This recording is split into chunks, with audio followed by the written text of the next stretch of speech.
Tu lah. Api dia tinggi, aku duduk kat bawah. Kau apa dengar tadi?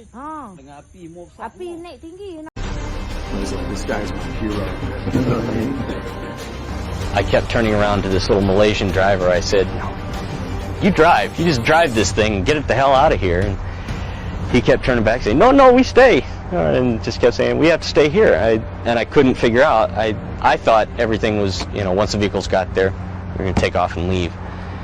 But I didn't know that, Walcott was still in the aircraft. When we got in trouble that night, we had to ask the United Nations to come help out, which they did. And again, I can't thank enough the Malaysians for what they did that night.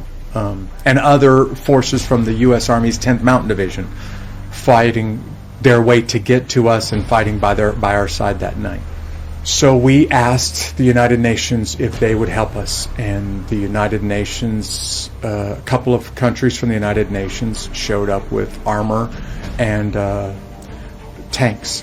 The Malaysians came with their armored personnel carriers, and the Pakistanis came with a couple of tanks, and they met us all at our base. And at about 11 o'clock that night, we all drove back out there together.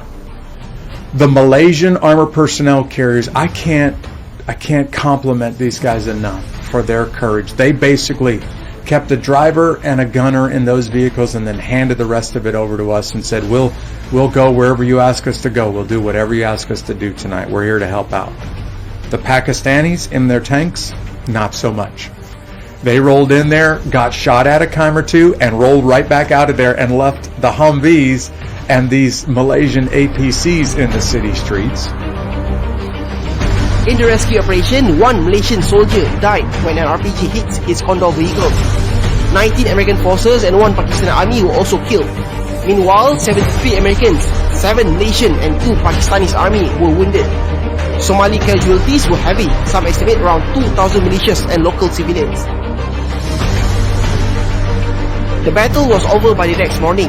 US forces were finally evacuated to the UN base by the armored convoy. 2 weeks after the battle, US General officially accepted responsibility. In a handwritten letter to President Clinton, the General took full responsibility for the battle's outcome. He wrote that the army had adequate intelligence for the mission and that the objective of capturing the target was met despite sustaining heavy casualties. On the Malaysian side, Lance Corporal Mat Aznan Awang was a 33-year-old soldier from the 19th Battalion, Royal Malay Regiment of the Malaysian Army. He was posthumously promoted to corporal rank. While driving a Malaysian Condor APC, he was killed when his vehicle was hit by an RPG in the early hours of 4th October. Corporal Mat Aznan Awang was awarded the Sri Pahlawan Gagah Perkasa Medal for his service.